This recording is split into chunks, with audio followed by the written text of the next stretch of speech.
pitch is looped towards shortstop. Petroselli's back. He's got it. The Red Sox win. And it's pandemonium on the field.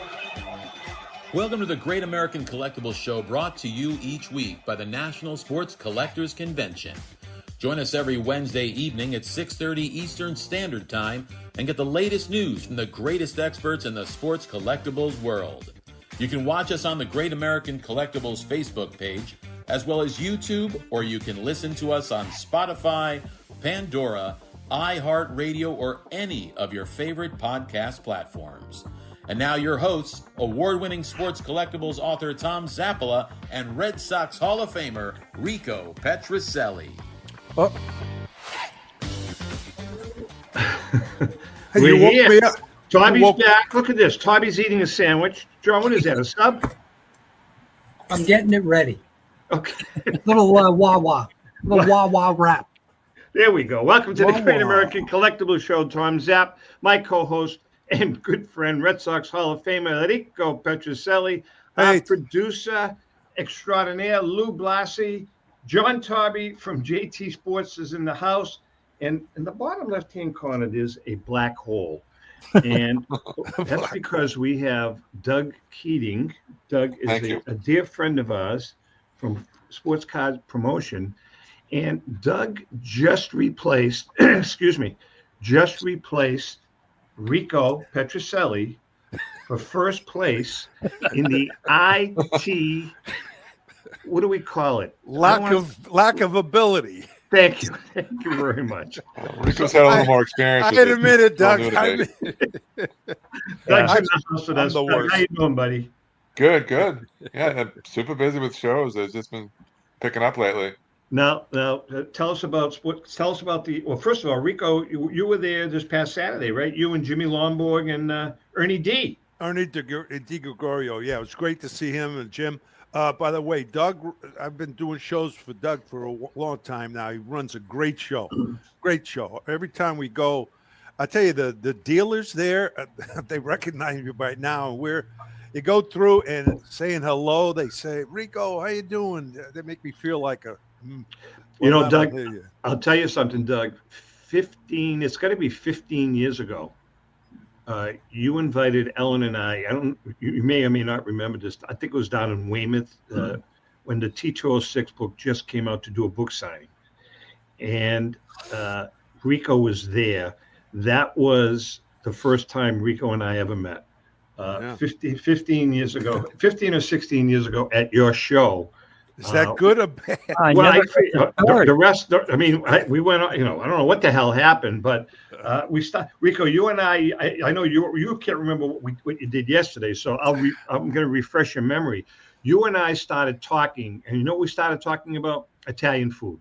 Yeah, we started talking about Italian food, and that was the rest was history. Anyways, you invited me to the other show you did. Yeah, that was later on. We called you up for the Sicilian Corner. Right. Come on to Sicilian Corner. But it was through Doug. We always get a good turnout with Jim Longborg. No matter how many times I have him, we always get a good turnout. Same with Rico, and same with Ernie D. Just real super easy. Ernie's a character. He's a real. Rico, he's my hero. So who is? Doug, if you brought us Rico, he's my hero. Yeah, actually you are. I mean, Doug, indirectly because of you, Rico and I and Lou and Mallory, all of us hooked up, and Mike Lamazzo with the Sicilian Corner originally, right? Yeah. If you ever want to do a book signing, I think I mentioned that last time, but I know you're a busy guy. No, we're done that. Okay, but Doug, I wanted to ask you, Doug, how many shows do you do? Let's say a month. Or a year, but a month. A lot. I'm up to about at least three a month, which is real busy, as you can imagine. Yeah, that's good. Wow. We're at four different locations now. Now, what do you got coming up, Doug? Unusually I have two shows this weekend. And I usually have two shows this weekend, but we're at the Emerald Square Mall in North Attleboro this Saturday and Sunday. And it's simply New England's biggest free admission card show. You don't have too many free admission card shows, but we're at about 140 tables. And Antoine Walker, the former Celtic, will be the autograph. Oh, yeah. Antoine. Doug, what's good about your shows, and I've always said this, we've been to many of them, you're a really kind of a legit down home school card show. You know, you don't have 1,000 tables. You probably have, how many regulars over the years come back, dealers to your shows? Almost all of them. Right. But you're right. I don't know if I stay in my lane, but you know, we don't do these 200 table 3-day shows. I think might be a little bit too much work to coordinate. Generally, 1-day shows around 100 tables. Like I said, the Emerald Square Mall, my only 2-day show. I partnered with give him a little plug, Bob Rose of Hometown Collectibles. Yeah, he's been in the hobby forever. Nice. Doug, I wanted to ask you, when I was walking in, going to the table there, Andrew's table, I noticed a lot of Pokemon cards and a ton of kids and with their parent, the father mostly, looking at those type cards. You're getting more and more tables, it seems, for Pokemon. Yeah, that's been a big thing just in the last 12 to maybe 18 months. It's the show is a little bit. It's still over half sports cards and sports memorabilia. Oh yeah. But we're closing in on almost half Pokemon, and they call it Pokemon is the main, but also Yu-Gi-Oh! If I pronounce that right. Different other type of non-sports cards. Yeah, and that's taken off. So we still have just as many sports cards vendors. It's just the show's getting bigger with all these Pokemon vendors and. I'm a sports card guy, but I was going to ask you that, Doug. I mean, do you? And we've talked to some of the other deals about that. There's a learning curve. I mean, is it worth your while to learn about Pokemon? Probably not, as long as they know what they're doing, right? I don't. I know how to promote a Pokemon show. Like I said, I say in my lane, I don't buy or sell too much Pokemon myself. But you got to market a little bit differently. All the kids, you got to hire a kid. Well, listen, Doug's going to be checking in with us maybe once a month. We'll talk.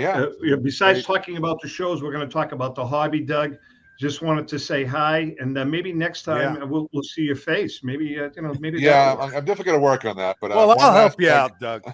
Call Rico. One last plug, if it's okay. We also have my Columbus Day show. The Envision Hotel in Mansfield, which is this coming Monday. Nice. That's when I originally started my show back in 1991. Yeah. When I was a freshman in college, and we got a couple autographed guests: Tom Sanders, the Basketball Hall of Famer, and former Patriot Tyson Fox. Awesome. So it's a busy weekend for me. All right, Doug. Have a good one. We'll see you down the road. Doug. All right, good Doug. talking about you. Good. Thank you. A sports card promotion. Yeah, good guy. Yes. All right, Mr. Taube. We're going to preface this whole show by I'd like to just make a statement here, if I may. Here we go. No, I'm just going to say that, quite frankly, the Yankees were extremely lucky to get by the Red Sox. As a matter of fact, I'm going to go public and say that Game 2 was not won by the Yankees, but it was lost by the Red Sox.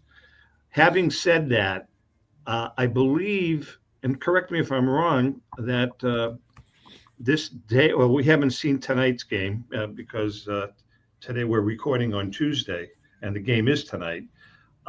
They've been outscored 23 to, 7 or 8? John? It doesn't matter. Well, I'm asking Mr. Taube. He's a Yankee fan. He doesn't want to answer that. Tom, you're breaking up a little. I didn't hear the question. Okay. Basically, the Yankees have been outscored 23 to 7. What is your response to that? Are we losing him, Lou? He's on a delay. Oh, he's on a delay. Yeah. John, you can't hear us then. Oh, he's lucky he can't hear us. Frankly, John, it's incredulous. I have no response.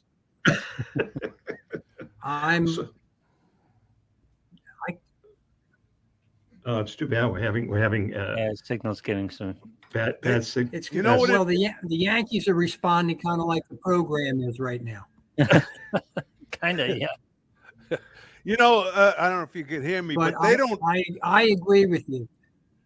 Wow. Yeah. Let me see if I can get Tom. They're not a postseason team. Lou, what do you want me to do here? No, it's the internet weather. It's just the way your signal's working right now. There's really not much you can do if you're not hardwired. Yeah, that's all right. But acting up. Is there a delay? No, because they're not to me, it's my opinion. They're not a playoff team because they're home run hitting team. And when they go cold, forget it. And they face good pitching. They're just not hitting, and they've got to score a lot of runs to win. Rico, I'm going to ask you this question. I don't know if John, I don't know if you can hear us, John, because he looks like he froze. But Rico, Aaron Judge, are his true colors coming out? No, because hold on, Rico. Go ahead. He seems to falter during playoff season.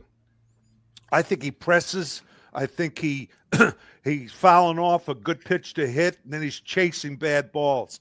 When the guy chases bad pitches, not just one, let's say 0-2, they throw it in the dirt, but early on in the count.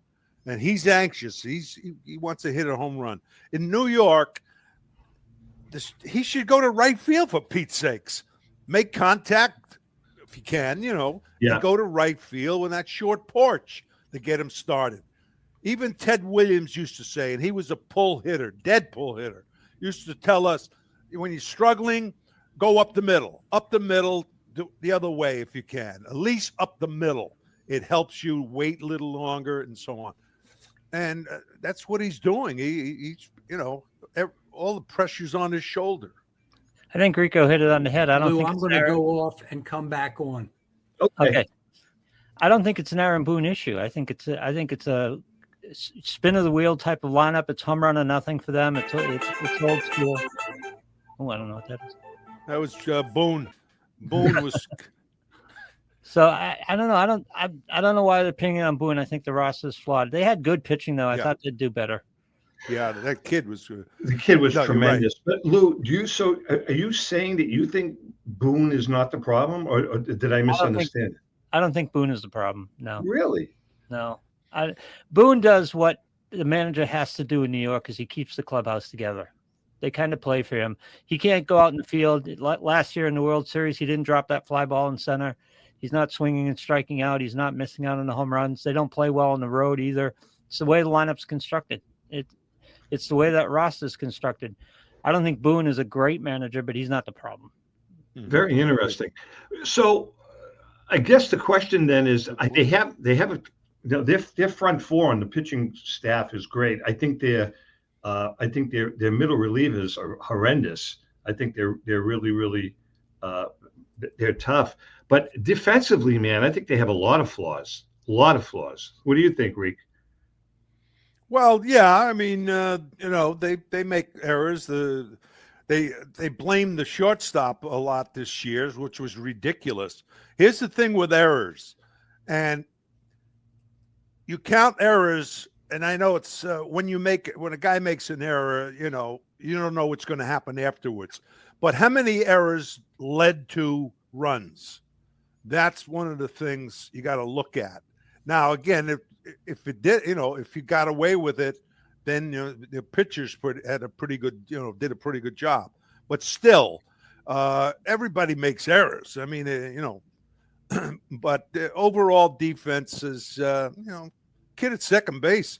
See that play he made, that diving play to save a run? Boy, that was a great play. He's one of these guys I don't like, but he's a dynamic player. Yeah, he really is. Let's get back to the Red Sox Yankees playoff game. I know it's in the past, but I thought it was a hell of a series. I thought both teams. They really fought. Both teams really fought. I think, Louis, and you may disagree with me, I think Alex Cora really outmanaged Aaron Boone across the board in that series. Because you're not a big, correct me if I'm wrong, but you're not a big Cora fan, are you? I'm all right with Cora, and he was a big part of winning game one. He was good in game two, and he was good because he had problems because Bayo didn't pitch well. That was a problem for the Red Sox. Is they got down to it at the end, and the starting pitching was shallow. Well, not only that, but the bunt from Rafaela killed him. Yeah. What's his name? The first baseman, Lowe, hitting into that double play in the 8th or whatever it was, top of the 9th or the 8th. He hit 8th, hit into a double play. That absolutely killed him because they had men on first and second, I believe. I can't remember, but he hit into a double play. So there were a lot of little things. I mean, the base running by what's his name was pathetic. John, can you hear it? He left the Wiedemarker in too long. Everything's good now. All right. Good. John, so what is your take, John? I mean, how do you see the Yankees over the playoffs continuing, number one? And again, we don't know what the results of, even though today's Tuesday, by the time people see this show, the game is already been played. We're not sure. What do you see for the Yankees, John, now and going down the road? Well, I think their presence in the playoffs, based on what you've seen, is going to be short-lived. Really? You know, there's, I know you guys were talking about Judge. He's a different player in the postseason. And I don't understand Bellinger, like Rico had mentioned earlier about going to right field. He did that all throughout the season. He was going to right field, pretty consistently and taking advantage of the short porch. But you get him, and Bellinger with the same thing, was hitting so much better. Now they're swinging at these breaking balls. They're pressing. They obviously can't recognize. Well, I made a comment. I don't think you were able to hear it about Aaron Judge. Is there kind of a pattern that's being developed here? Because I don't think he did very well last year. Also, I mean, is there a pattern being developed after the season ends in the playoffs? He is definitely a different player in the playoffs. This year, at least he's getting base hits. Right. In the past, he wasn't doing that. And that regardless of what he may say publicly, he's pressing.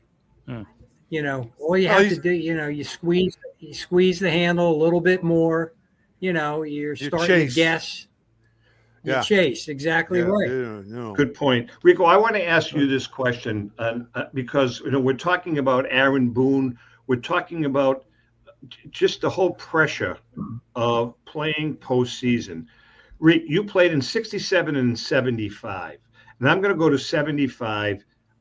Fisk hits the home run at midnight, and you're playing the next day. Was it the next day, correct? Mm-hmm. Rico, can you talk to us about the pressure, the nerves? Were you nervous before Game 7 of the 75 World Series? Were you tense? Did you do things differently? I've always wanted to know that. No. And by that time, we're not. We know the importance of the game. But we were down in the 67 and the 75 World Series. Game 6, we had to win to tie it up. Right. That was, a little more pressure. But once you get into it, you're focusing on the game. It's not a tenseness that's a nervous. Oh God, I might strike out or I might miss the ball. You be aggressive. You give your best. That's all you can do. So like talking about Game 6 in 67, you're a young kid. You slept fine. You woke up. There was no issues there. You weren't grouchy to Elsie. And I'm being serious. No, I know what you mean. Yeah. What? I mean, you were pretty. Well, of course. After I had a couple of shots of VO, nothing bothered me. No. Do you think it's a little bit different today, Rico? Because Aaron Judge drops that ball in center field last year in the World Series, and it's all over ESPN. It's all over everywhere. It's like that's all we've heard about since he dropped the ball. It's a little bit different for these players because of the scrutiny, isn't it? Absolutely. Right. Yeah. How about left field? The kid in the Red Sox left fielder, Duran. Now, that was a ball he'd catch easy, and he drops it, and that led to runs. I think, but it's a funny thing. You just don't know. You don't think about it. All of a sudden, it hits a guy's glove. He misjudged, takes his eye off it. If it happened during the season, everybody would say, okay, next game. But not in this. There's definitely pressure on you, but it's not a nervous. It's a different type of pressure. It's like, I want to do well. John? The playoffs, it's an intensity level, and it comes down to, circumstances, it's pitch by pitch. I mean, you've got the crowd on your feet every time there's a 2-strike count.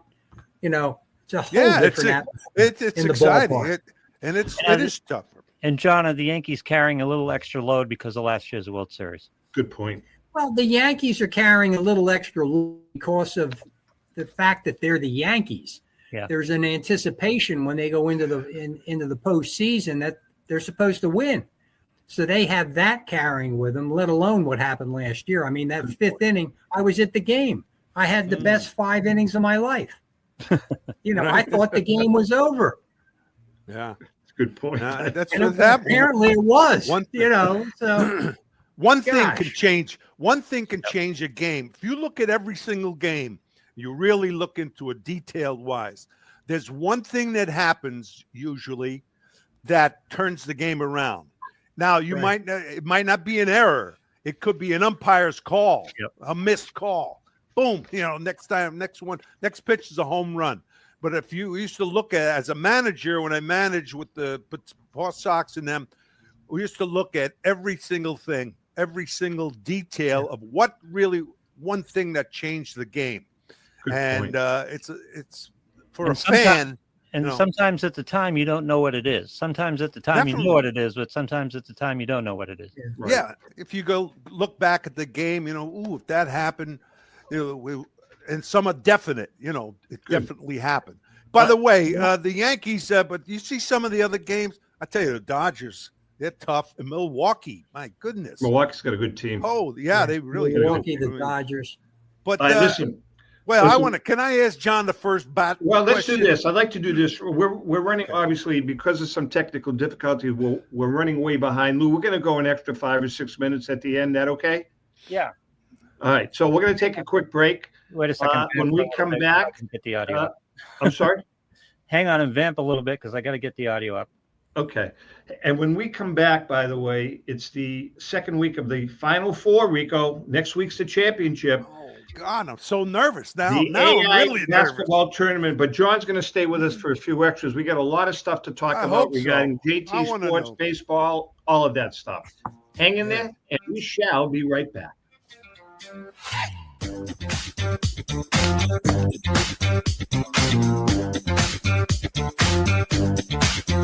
I'm Rebecca Curry, a 2-time child cancer survivor, recipient, and advocate for Lucy's Love Bus. The mission of Lucy's Love Bus, 501c3 nonprofit, is to provide joy, comfort, and quality of life for the entire family of children with cancer.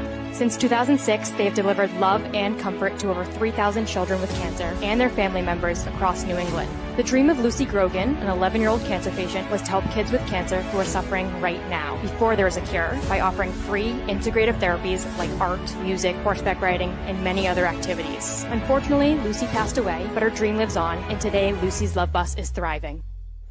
I'm Red Sox Hall of Famer Rico Petrocelli. I hope that you'll consider supporting Lucy's Love Bus and all of those children who have been stricken by cancer. The Great American Collectibles Show is partnering with Lucy's Love Bus to help these kids. Let's continue Lucy's dream. Please go to lucyslovebus.org for more information.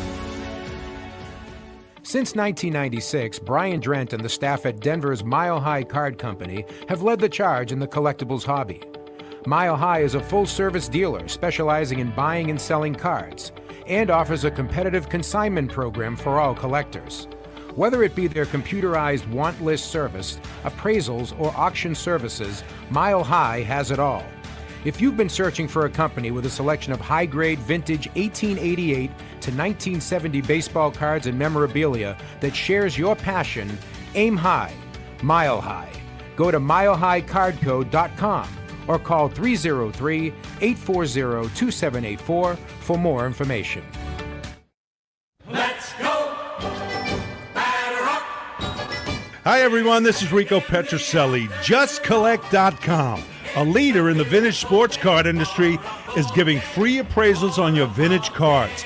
They'll evaluate your collection for free and let you know the value of it at no cost and no obligation.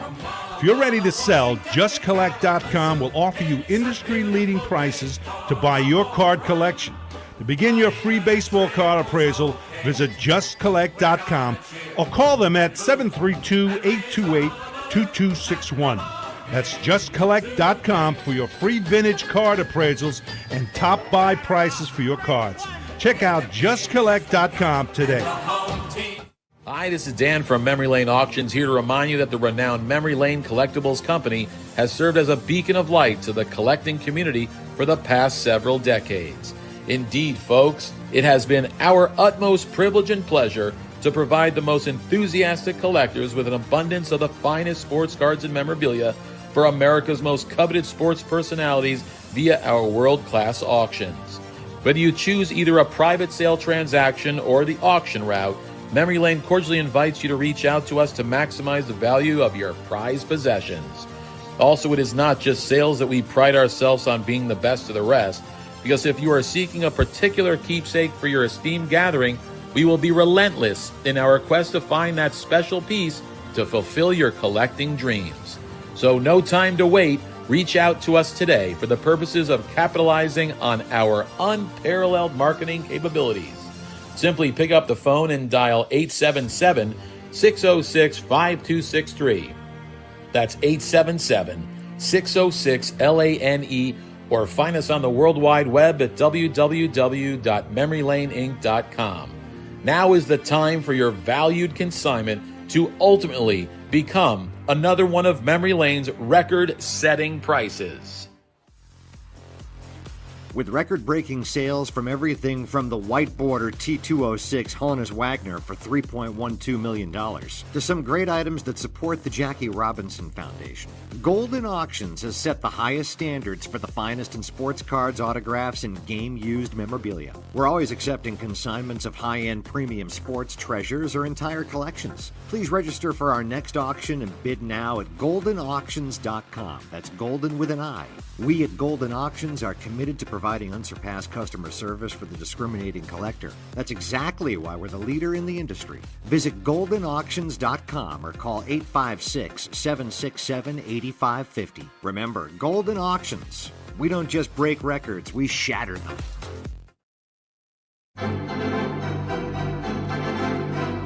How would you like to own the bat that was used by your favorite player when he hit that towering home run or game-winning base hit? Now look no further than JT Sports, specializing in the sale and authentication of professional game-used bats. As the official authenticators of professional model game-used bats for PSA DNA, JT Sports will guarantee the authenticity of any bat purchased from them. JT Sports also buys and sells game-worn uniforms, gloves, and baseball equipment. The unique quality of the collectible is what JT Sports is all about. Give them a call at 609-487-8003 or check them out at GameUseBats.com.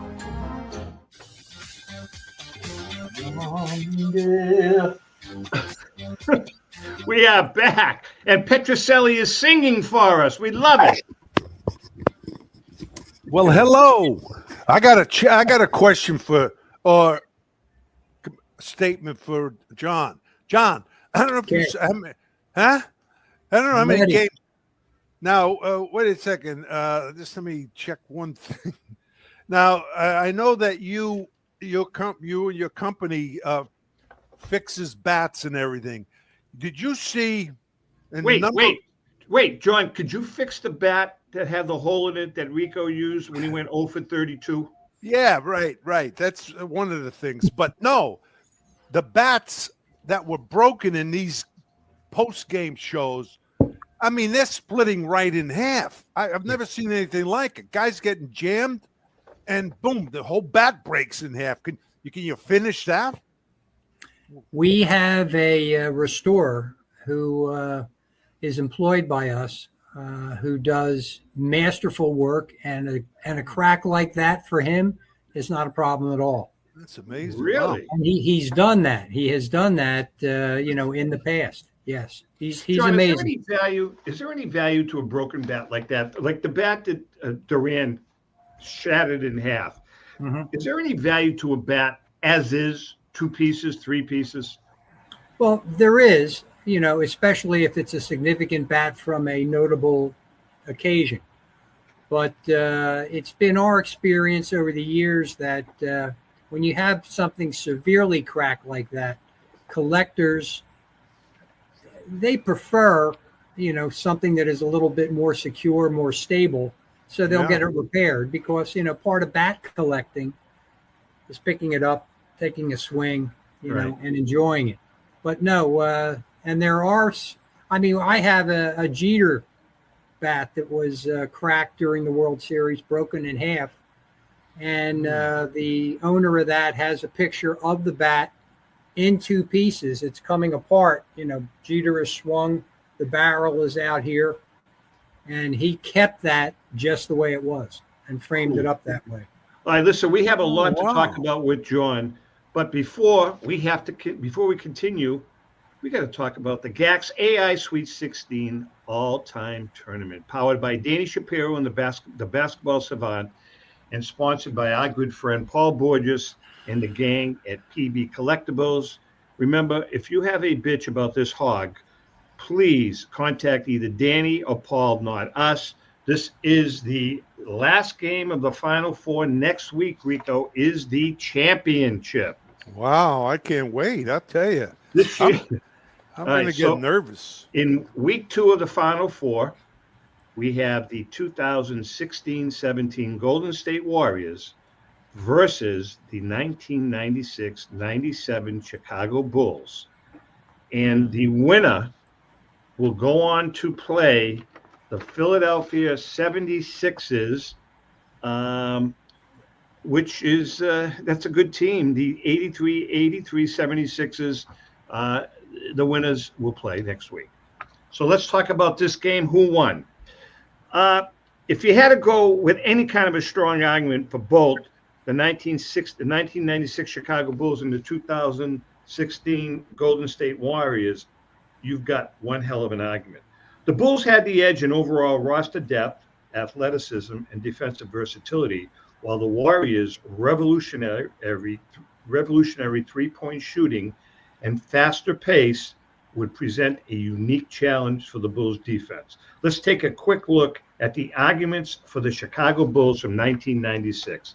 Defensive versatility.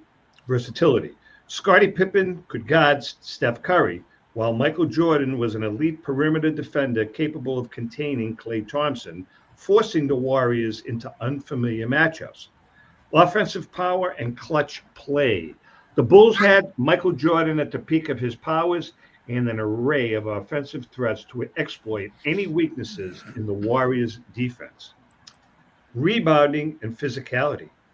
Dennis Rodman would dominate the glass, creating extra possessions and increasing the physicality of the game, something the Warriors were not accustomed to. And then now we have the deeper roster. The Bulls possessed a more experienced and deep roster with players like Tony Kukoc and Steve Kerr coming off the bench. Now here are some of the arguments for the Golden State Warriors from 2016. Revolutionary three-point shooting. The Warriors' high-volume, high-efficiency three-point attack was a concept the Bulls had never encountered, and Jordan was the only Bulls player who shot above 33% from the distance.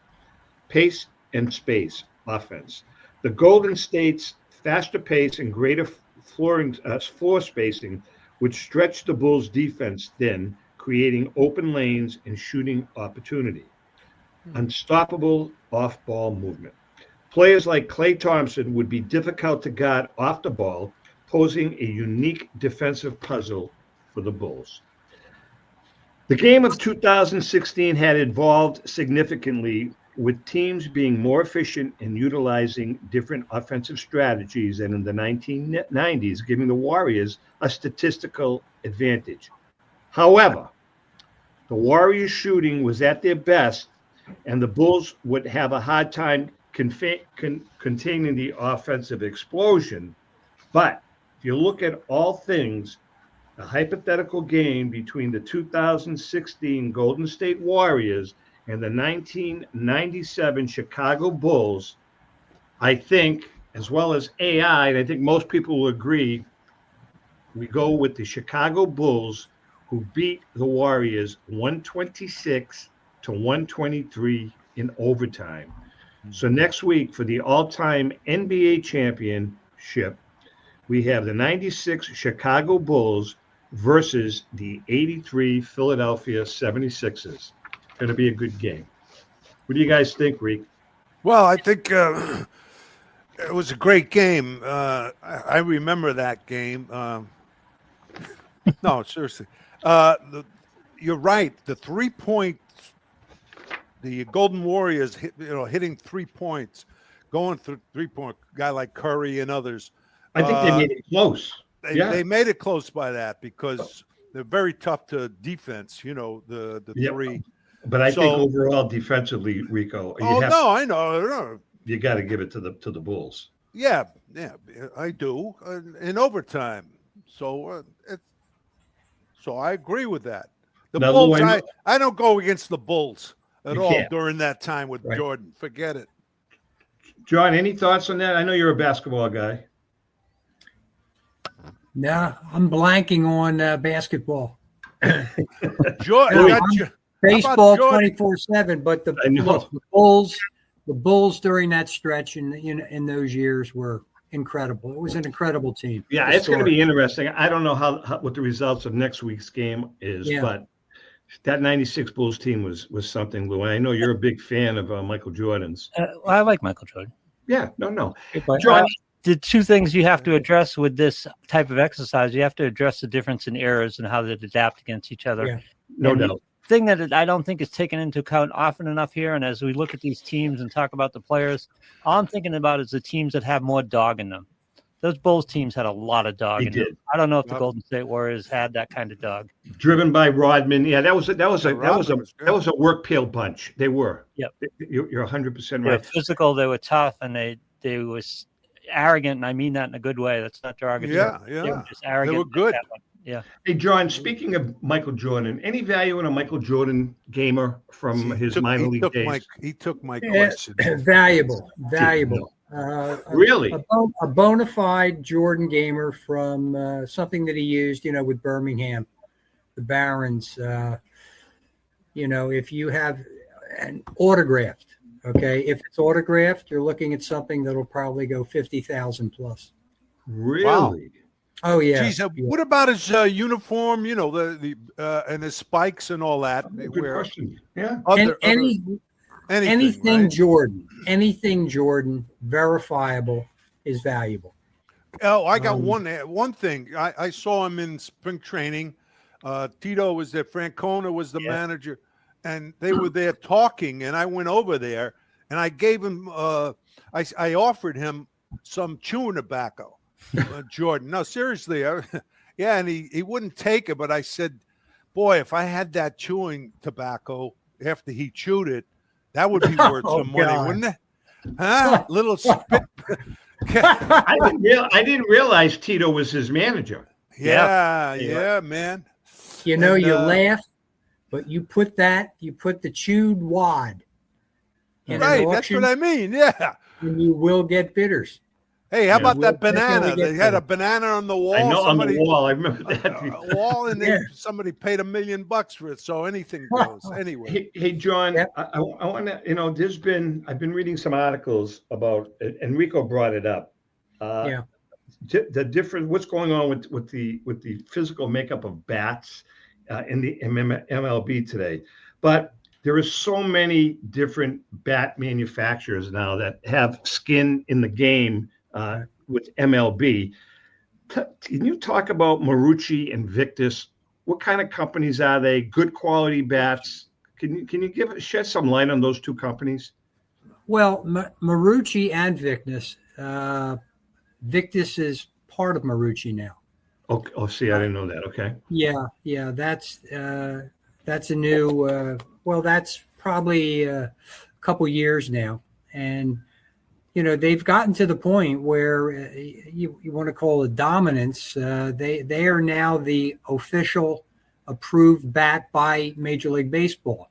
Crazy. The MLB logo is now on the Marucci bat, whereby last year it was on the Louisville Slugger bats. Now, how many years was Louisville Slugger the official bat company for MLB? Well, the first time that an MLB logo appeared on a Louisville Slugger bat was during the 1999 season. Okay, and they held that distinction from 99 until 2024. And But this John, year, go ahead. No, finish. No, go on. I wanted to ask you: don't they get the same type of wood from wherever they buy it? Yes. As far as the composition of the bats are concerned, they're made with maple, they're made with birch now, and northern white ash. That's going to be. But what about John? What about the treatment of the wood? I mean, in the lumber industry, you can have Doug fir, and it's treated 3 or 4 different ways. Do they have to all abide by the same treatment on ash, for instance? Well, no. See, that's if you will, that's the secret sauce for each manufacturer. Okay, and you'll see Louisville Slugger went back years ago with powerized. That was a finishing process. Hanna Batright bats had steel tempering, and what it is. It's a hardening, of the wood. It's a heat treating type of a process. I'm sure. Today, these new bats, Victus, Marucci, Louisville Slugger, any number of these companies, it's almost as if there's an enamel finish on the bat itself. When you played, Rico, you could see, the bats, the ash bats, you would see the stitch marks and the C marks. They were actually impregnated right into the wood. Today, you can have a heavily used maple bat with one of these finishes, and you see very few. Yeah. All right. So, Louis, chime in here anytime, but I want to follow up on that, John. Are there limitations or restrictions as to what you can have as a final finish on a bat, i.e., you're saying an enamel? I mean, can they have I don't even know, a coat of very thin PVC or composite on it of some sort? Are there restrictions that the bat companies have to abide by? Sure. I'm sure there are restrictions that are imposed by Major League Baseball on the type of finish. PVC. In other words, I have yet to see a bat that will have, something shrunk wrapped around the barrel of the bat. That's what nothing I'm like talking that. Right. No, these are finishing processes that are dipped with enamel, urethane, but the durability is much greater today than it used to be. And the reason, Lou, I mean, my other life, my family, we're in that business, and we look at paints. I look at deck paints. Right. And now, I mean, you can buy, using Cabot, which is a very, very popular, good company, you can buy a Cabot gray deck stain. And there are so many different composite finishes. You can spend $100 on a gallon and drop 10 bowling balls on the deck, and it doesn't make a dent. So the point being is that, does it change the performance of the bat? Absolutely. I mean, does it? It could change the performance of the bat. Well, you don't know. Nobody has it on. Well, there's not allowed.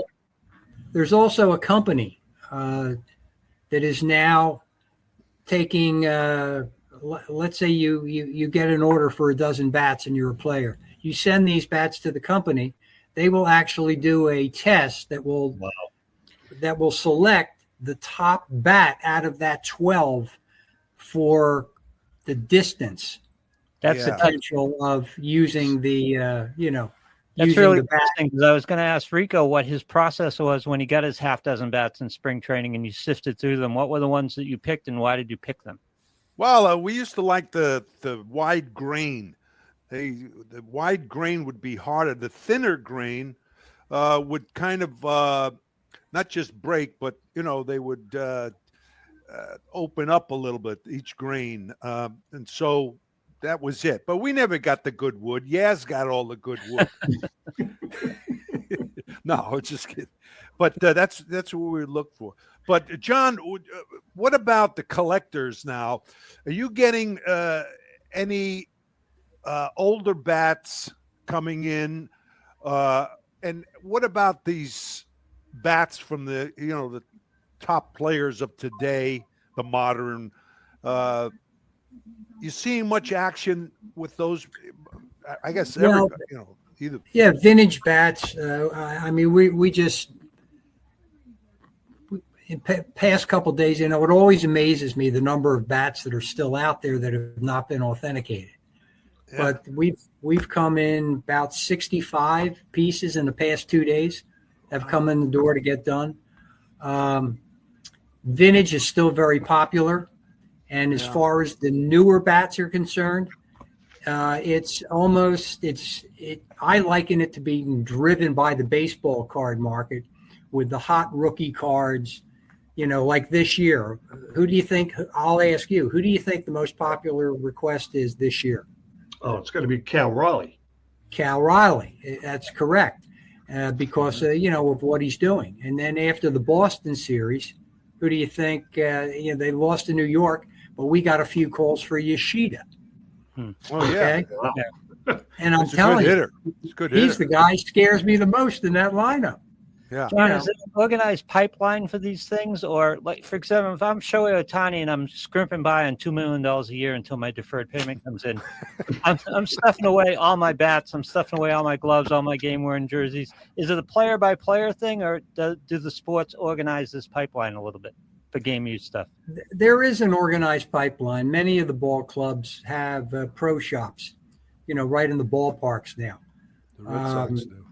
Yeah, I remember, I dealt with them, when Ohtani was with the Angels as an example, they were selling his jerseys and some of his bats, cracked out of the pro shops. Yeah. And several of the players who are in the major leagues now, they have their own marketing reps who, sell their game-used equipment. And some of the players, as you mentioned, are just hoarding their material. I would imagine. And everybody scratches their head. Where is it? They're looking for it. What are they doing with it? We are chatting with John Taube from JT Sports. Hey, Rico, why don't you tell our viewers and listeners about Joe Drellick and the CSA show? Well, why don't I read it, actually? It's a CSA show in small letters. Look at this. Well, why don't you make it bigger? Well, you don't you send them to me? Yeah, but when you take them off, you can make them bigger. Oh, I didn't know that. See, they never taught that in ITT school. All right. What the heck was that? That was John Bookie. CSA Show is proud to present the Chantilly Show being held from October 17th through October 19th, held at the Dulles Expo Center in Chantilly, Virginia. Just minutes from the Dulles International Airport. Celebrating 29 years at the same location, there will be over 400. That's right. That's what we do. 450 plus dealers, tables exhibiting on over 125,000 square feet of space. With both vintage sports cards and memorabilia as well as modern day sports treasures, you won't have to look very far for that special card, bat, ball, or autograph. Major auction houses and third-party grading companies will be on site to assist you with your collecting and authentication needs. Some of your favorite superstars will be on hand, including Patriot superstar Rob Gronkowski. Yeah, he's really funny guy. Yes, Gronk is coming to the Chantilly Show. He is good. Really. Check out boy, look at the spelling. Hey, check out his star-studded cast who will be also appearing. Sean Alexander, Mike Allstott, Brian Bosworth. Man, I remember him. Robert Brazil, Joe Delamure, my lawyer. Tim Smith. Waiting for that. Lawrence Taylor. Emmett Smith. Mel Blunt. Sam Bradford.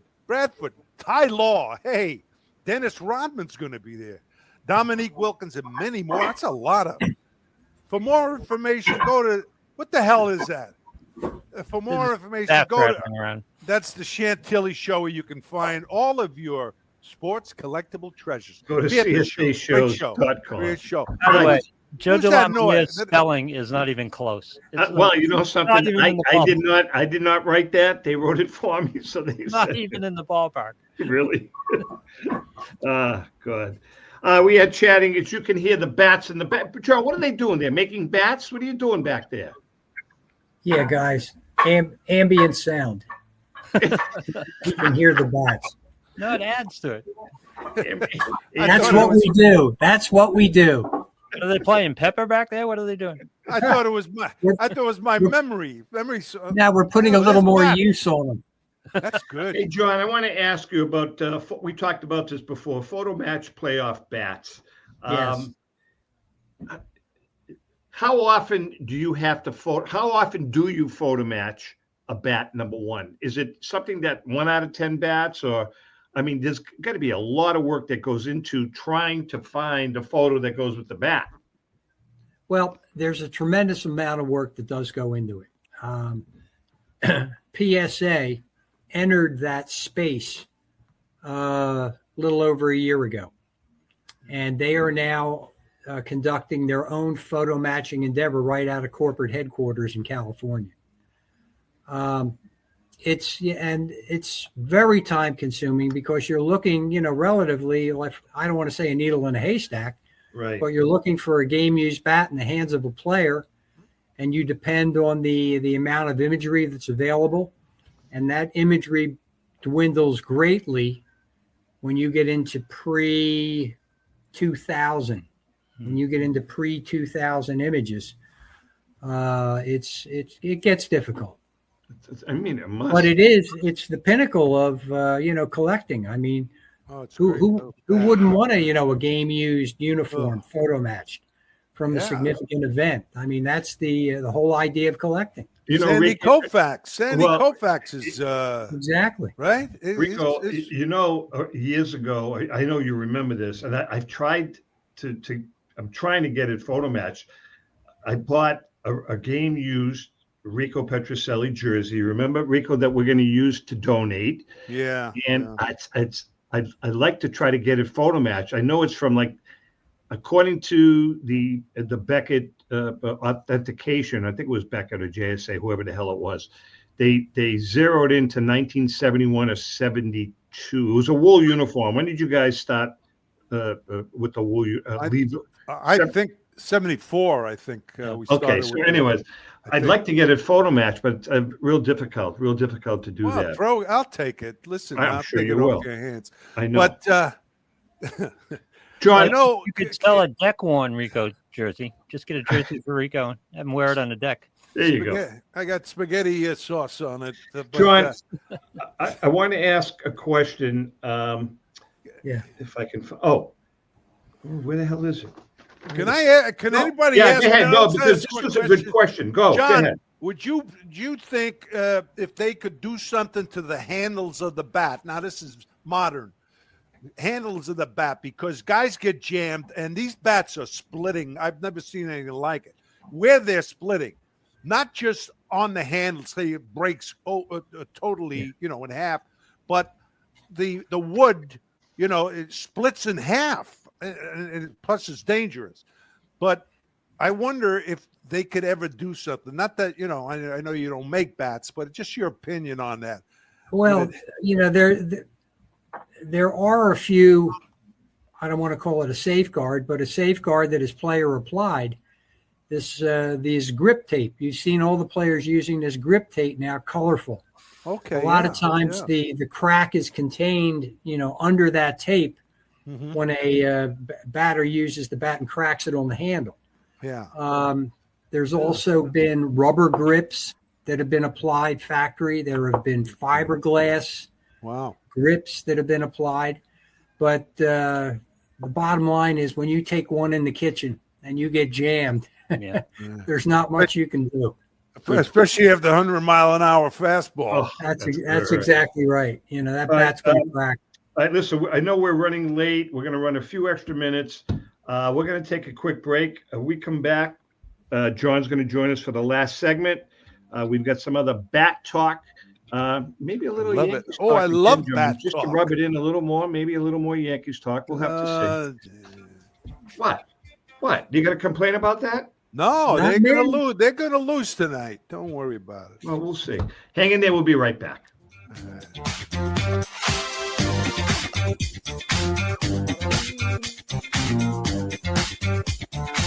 I'm Rebecca Curry, a two-time child cancer survivor, recipient, and advocate for Lucy's Love Bus. The mission of Lucy's Love Bus, 501c3 nonprofit, is to provide joy, comfort, and quality of life for the entire family of children with cancer. Since 2006, they have delivered love and comfort to over 3,000 children with cancer and their family members across New England. The dream of Lucy Grogan, an 11-year-old cancer patient, was to help kids with cancer who are suffering right now, before there is a cure, by offering free, integrative therapies like art, music, horseback riding, and many other activities. Unfortunately, Lucy passed away, but her dream lives on, and today Lucy's Love Bus is thriving. I'm Red Sox Hall of Famer Rico Petrocelli. I hope that you'll consider supporting Lucy's Love Bus and all of those children who have been stricken by cancer. The Great American Collectibles Show is partnering with Lucy's Love Bus to help these kids. Let's continue Lucy's dream. Please go to lucyslovebus.org for more information. This is Brian Drent, president of Mile High Card Company. Is your sports card and memorabilia collection properly insured? For easily replaced personal property, homeowners insurance is all most people need. But for prized possessions that you may have spent a lifetime collecting, it doesn't go nearly far enough. Collectibles Insurance Services has been insuring for over 50 years. They offer a full range of protection and a $0 deductible at an affordable rate with no appraisals required. I know because they insure my collection. If you have a minute, go to collectinsure.com and learn more about insuring your personal card or memorabilia collection. Pristine Auction is a family-owned and operated online auction specializing in autographed memorabilia, sports cards, coins, art, and collectibles. Since their founding in 2010, they've grown to 2 facilities in Phoenix, Arizona, totaling over 60,000 square feet. Jared Cavalier and an incredible staff of over 150 team members serve a very large customer base and enjoy every minute of it. By working with leading authentication companies, Pristine ensures all items are 100% authentic. In addition, third-party authenticators regularly travel to Pristine Auction to provide authentication services on site. Pristine Auction strives to operate its business in a way that's honoring to God, their families, and their customers. With a strong focus on speed, quality, and premier customer service, their mission is to be the leading online auction for every level of collector and fan. Pristine also works for Hope Sports and Identity Hoops International, traveling to Mexico to build houses for the less fortunate. Pristine Auction offers several online auction formats with thousands of auctions ending each day. For more information, go to pristineauction.com. That's Pristine Auction, the best in the business. If you're a discerning collector interested in owning the most important pieces in the hobby, look no further than Leland's Auctions. The original sports auction and appraisal house, Leland's was established in 1985 by legendary Pioneer founder Joshua Leland Evans. And today, President Mike Hefner carries on their tradition. From the Tom Brady card and memorabilia collection to the famed Boston Garden auction to high-end card auctions from every major sport, Leland's has always maintained the highest standards. Go to Lelands.com and get your bid in. That's Leland's, the hobby's leading sports auction house for 4 decades. It's often been said that championships are won on the practice field, and world records come only to those willing to work harder than everybody else. Heritage Auctions is the world's largest collectibles auctioneer because we believe that becoming the best is only an invitation to the challenge of remaining the best. This requires the skills of the hobby's top experts, capable of identifying and maximizing value for our consigners. It requires the most visited website in the industry, courting a global audience of collectors over 1.5 million strong. It requires a dedicated press department that expands our global reach far beyond the entrenched hobby marketplace. It's hard work, but a simple premise. Present the finest collectibles to the largest population of potential buyers, and world records will come. We invite all listeners to put the unmatched power of Heritage Auctions to work for you. Auction evaluations are always free, and our commission-based fee structure ensures that our interests are always aligned. The highest possible price for your collectibles. There will always be new world records to chase, so let's chase them together. Visit our website at ha.com and request your no-obligation review today. Hi, this is Dan from Memory Lane Auctions, here to remind you that the renowned Memory Lane Collectibles Company has served as a beacon of light to the collecting community for the past several decades. Indeed, folks, it has been our utmost privilege and pleasure to provide the most enthusiastic collectors with an abundance of the finest sports cards and memorabilia for America's most coveted sports personalities via our world-class auctions. Whether you choose either a private sale transaction or the auction route, Memory Lane cordially invites you to reach out to us to maximize the value of your prized possessions. Also, it is not just sales that we pride ourselves on being the best of the rest, because if you are seeking a particular keepsake for your esteemed gathering, we will be relentless in our quest to find that special piece to fulfill your collecting dreams. So no time to wait. Reach out to us today for the purposes of capitalizing on our unparalleled marketing capabilities. Simply pick up the phone and dial 877-606-5263. That's 877-606-LANE, or find us on the World Wide Web at www.memorylaneinc.com. Now is the time for your valued consignment to ultimately become another one of Memory Lane's record-setting prices. Hey, I'm Mike Petroselli. If your company is looking for the best in marketing and promotional items, you'll hit a home run with Petroselli Marketing. With over 8,000 suppliers and 650,000 imprint-ready items, we can get your company the visibility it needs to get your maximum exposure. Whether it be office promotions, wearables, automotive, sports items, and everything in between, Petroselli Marketing can do it all. Our design staff will even work with you from concept to delivery and customize your products. At Petroselli Marketing Group, we will get your brand in front of your audience. Contact us at info@petrosellimkt.com or call us at 603-880-3202. That's Petroselli Marketing, where no dream is impossible. Yeah, Petroselli Marketing, that's my oldest son, and he's doing a great job running the business. Got everything, embroidery, you name it, and plenty of products. They do a good job. Go to the website. That's the biggest thing, you know. And by the way, they make great American collectibles polo shirts that Lou Blasi happens to be waiting for. Just thought I'd mention that. The post office is delayed. They're delaying a lot of the mail. What's Michael making the shirts himself?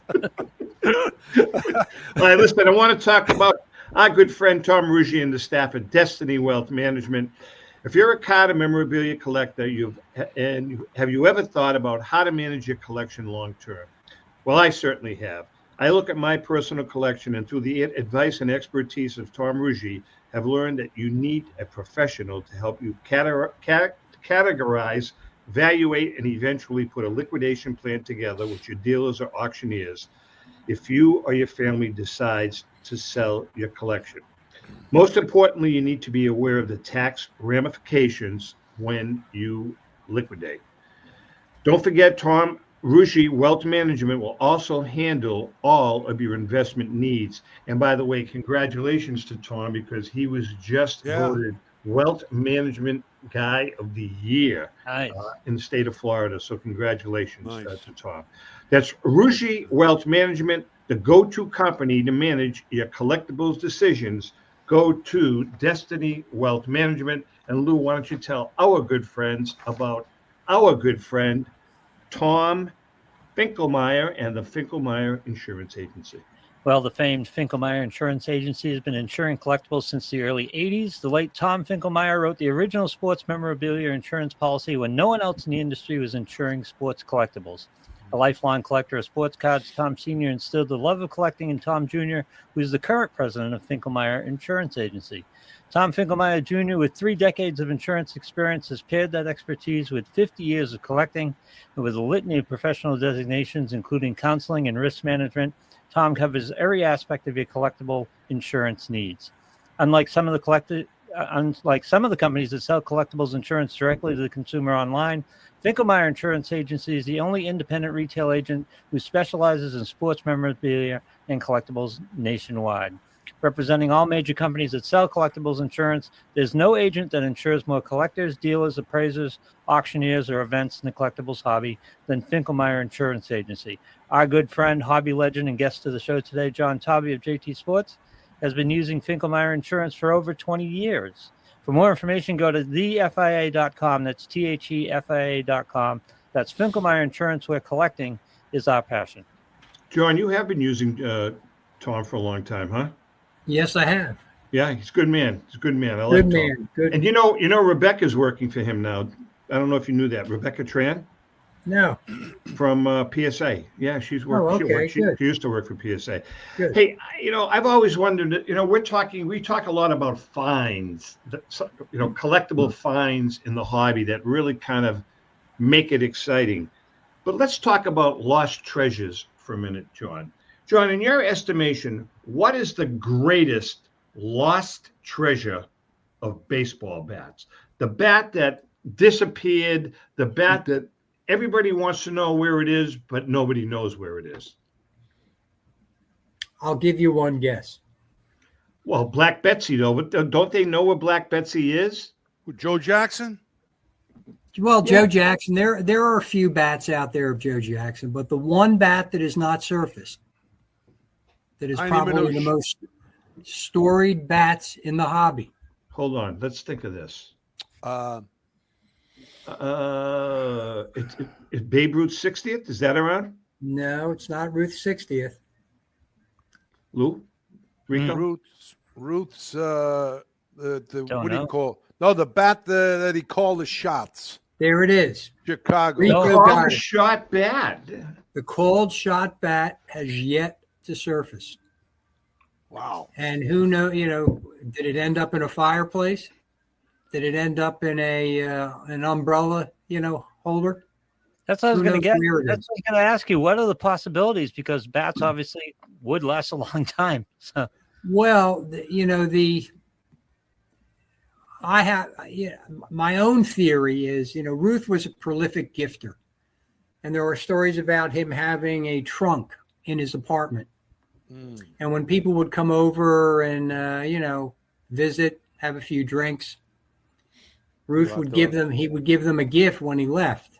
And one bat that was purported to be the cold shot bat and turned out not to be was a bat that was gifted. And when Ruth presented the bat to Lou Fonseca, ex-ball player, all right, he said, "Here's the bat that I used to hit the cold shot." Now, what does that tell you? Did Ruth have one too many? Yeah. Or did he, in my mind, that at least puts the bat in Ruth's possession at that point in time. And it's quite possible he just handed him the wrong bat, because the bat that he did give Fonseca turned out to be manufactured 7 years after. I was going to say, or was he handing out the called shot bat to every guest? Correct. That's a good point, Lou. Yeah. Well, so let's get back, though, John, with the whole photo matching and all of that stuff. So let's go back. I mean, is there a way that people have really tried to trace it? I'm sorry, can I just follow up on that? Yeah, go ahead. Go. John, at that point, when Ruth had the bat, the call shot bat, was there any market for this? In other words, did he understand the value of what that would be at that point? In 1932, there was no market for game-used memorabilia. Yep. That would strictly be something that bat boy or another player or Ruth himself would just keep as a keepsake. But there was no market at that point in time. All right, so let's get to the Ruth called short jersey that Heritage auctioned off a couple of years ago. Yes. So I don't know what the provenance. You may know this, John. I can't remember. What was the provenance? How did they wind up with that jersey? Do you remember? Well, that jersey was photo matched. Right. Okay, so there was, they identified the front of the shirt, the placing of the New York on the front of the shirt. No, but I guess my question is, though, if they were able to trace, like, for instance, I don't know who consigned it to Heritage, but the Dr. Richard Angrist was the consigner of the shirt. He is. Now, how long did he have it? How long did he have that shirt for?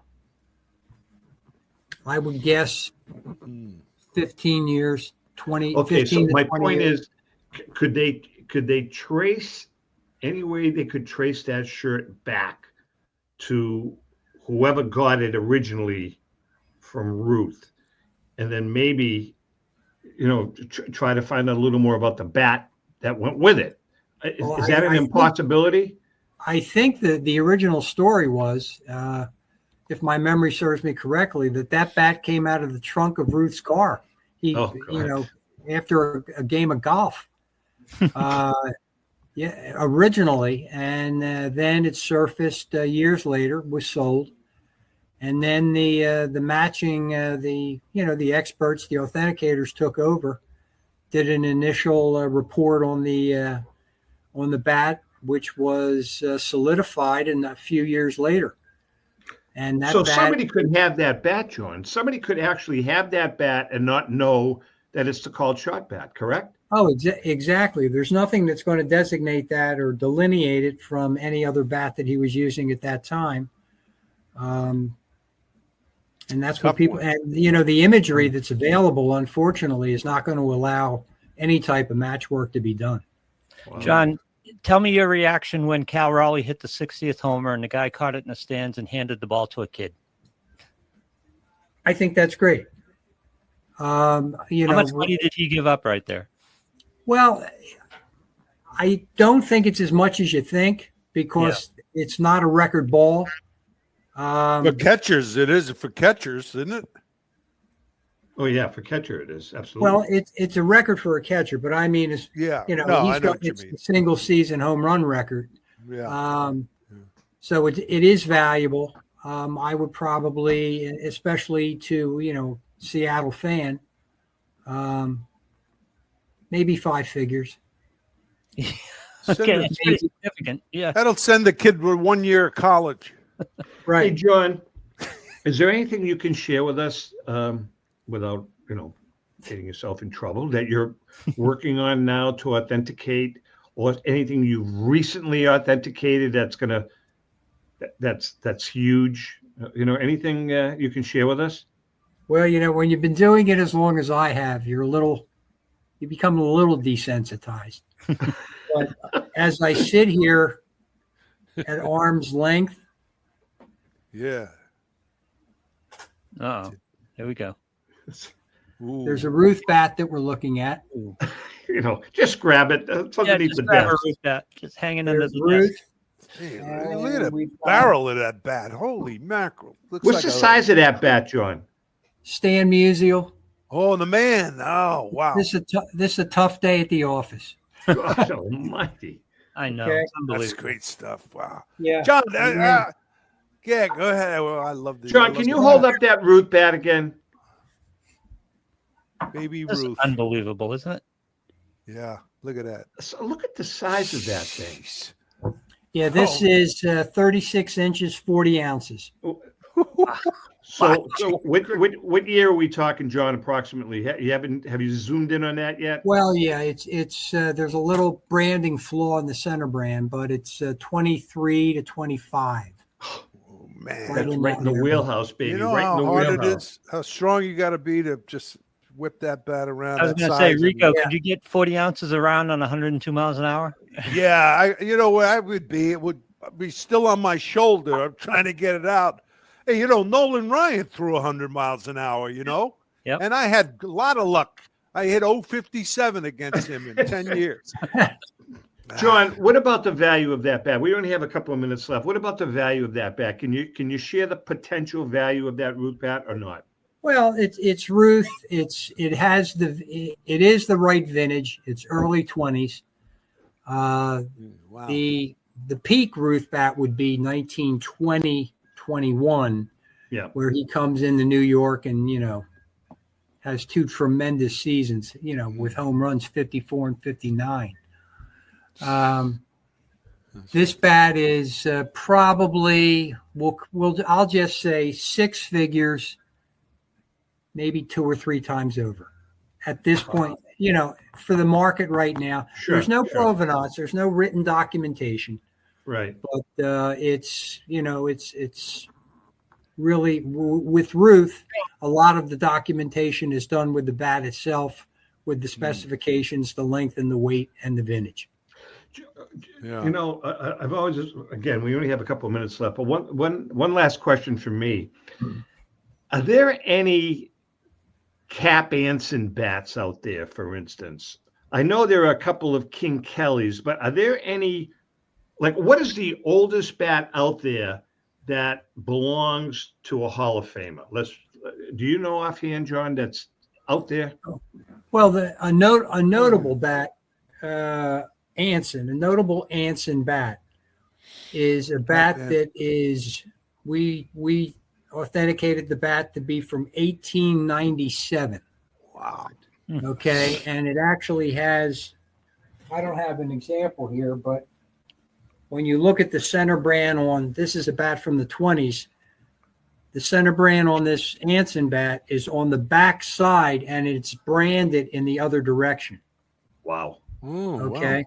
Wow. And the grip on the handle is hand carved by Anson all the way around, notches, almost like a golf club grip, but it's done by hand, which shows you what he thought of that bat. Man, and that bat came right from the family of Anson. Oh, it did. That's what I was going to ask you. Is that in the Hall of Fame? Where is it? Does it belong to a private container? Private collection. It's in a private collection. Very cool. Yeah. All right. I know we've run over time, Lou, and I appreciate you. You'll have a check for your OT. Having fun. Yeah. How about my OT? Forget it. You're lucky you got on. Hey, we're John. lucky you were able to get on. John, wait till we get to Florida when we're all together. You're going to see the things I told you about him. Let me ask you one more question, going back to what you were talking about tempering the bats. Did you ham bone the bat, Rico? Yeah, definitely hand boned them. And, you know, there were a couple of guys that I don't want to say, I don't know if we have time, but, you know, they would, you know, the grooves, they would groove it with a fork and then put rosin in there, and the rosin would go seep into the, you know, the melted rosin would seep into the cracks there, you know, where you put the rosin on the what do you call it, the bat, the head of the bat, and you hit a ball with that. Once it hardens, I'm going to tell you, which brings up. Wait a minute, so it brings up. I got to ask you, John, what he thinks, and Lou, not you. The ball is the ball today. Is it got Mexican? Juiced. Is it juiced? Exactly. Is it juiced? I mean, these guys are hitting 440 foot. I mean, guys, Rico, you know probably better than anybody how the game's changed. Oh yeah. You know, these guys, you know, these hitting coaches now, it's all about launch angle, exit velocity, angle. Yeah, I mean, you know, some guy hits a home run now, you're getting a graph and a chart. You know, it's unbelievable. But these guys are training now to hit it at that angle. I know. The uppercut it's all relative too, Rico. I think compared to your era, it's juice, but I don't think it's the peak of it. right now. I think it's really right. Wow. I agree. I agree with Lou. I think it was about 5 years ago. I think it varies from year to year. Yeah. Rico, before we go, you mentioned when you played and some of the guys, what they did to the bats. Who of all the guys you ever played with, who was the most eccentric when it came to handling their bats, what they did to their bats? Was there anybody that stuck out like a sore thumb? I know Ted was fanatical Ted about Williams, it. yeah. But no, put him aside. Of your other teammates, was there anybody that that was just fanatical about handling their bats, what they did to their bats? No, not that I remember. So Yaz wasn't. No, I mean, Yaz got the bat. The big thing is we had the big bone, right? Cow's bone. I don't know, whatever the hell it was. And it was nailed into a piece of wood, and you could go boning there. board. Yeah, it's a boning board, and you can just keep going and going, and it really worked. It did harden the bat up for a while at least, but now what they got that stuff, paint on the bat. Now I don't know if they even do that. Yeah, they Hawk use Harrelson was the guy the that did the resin, right, Rico? It was Hawk Harrelson. Yeah, it was a couple of guys. Yeah, I just said I wouldn't do that because I got to go to confession if I do that, and I don't want to go. No, but some guys did it. But there were guys who put what do you call in there? None of them put corks in them, though, right, Rick? Not the guys for the Red Sox. No. The opposition. We've never seen a Red Sox. No, the opposition did it, but not the. Remember Bell for Cleveland? Oh, Yeah, Albert Bell. Oh, yeah. Albert Bell, yeah. Yeah, I don't think we've ever seen a cork Red Sox bat, have we, John? No. Not that I can recall. Not this year, anyway. Not that I can recall. See, I thought I saw one. But it's easy to put the corks in. When you screw, through the bat, and as far as however, and you could glue them inside the bat and then put a top on, keep that. You never wood did that though, Rico, right? No. I just said that's what they said. That's what they were saying. How these guys cork the bat, Bell and some of the. So, other. like your 40th home, you didn't do any. There were no shenanigans. Your 40th home run. Are you kidding me? I took some steroids, but what the hell? The difference?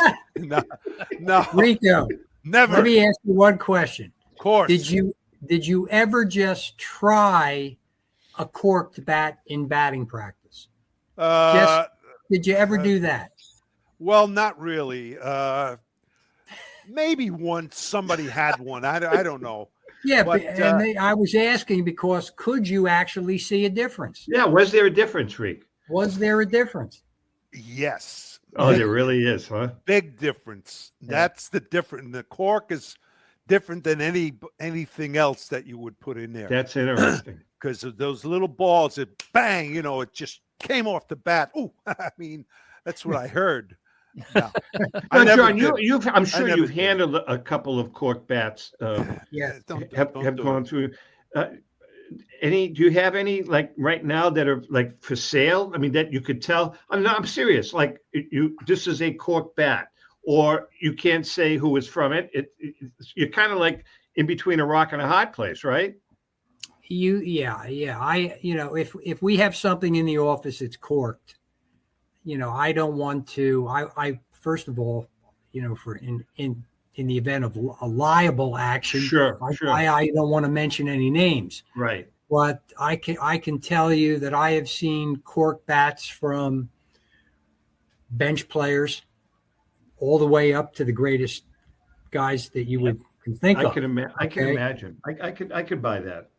But the bottom line is with the corking, you really, unless you see it in their hands at the plate, you really can't make any, accusations. You really can't, because anybody can pick up a bat and get it corked. All right, listen, we could go on for hours, you guys. Lou, I want to thank you. Thank the station. Thank you. Cork bat, right? I'm sorry? The Bucky Dent homer, that was a cork bat, right? It had to be. It had to be. All right, John, thanks so much for joining us. Yes. We have a blast with you. Thanks to the radio station and the TV station for giving us a little extra time. And to our producer, Lou, you get a little OT. We'll buy you a sandwich next week. Fun. It's fun. How about me? Forget it. You're out. Oh, God, again. All right, guys. With that being said, John, we'll see you down the road. And to our viewers and listeners, happy collecting. Take care.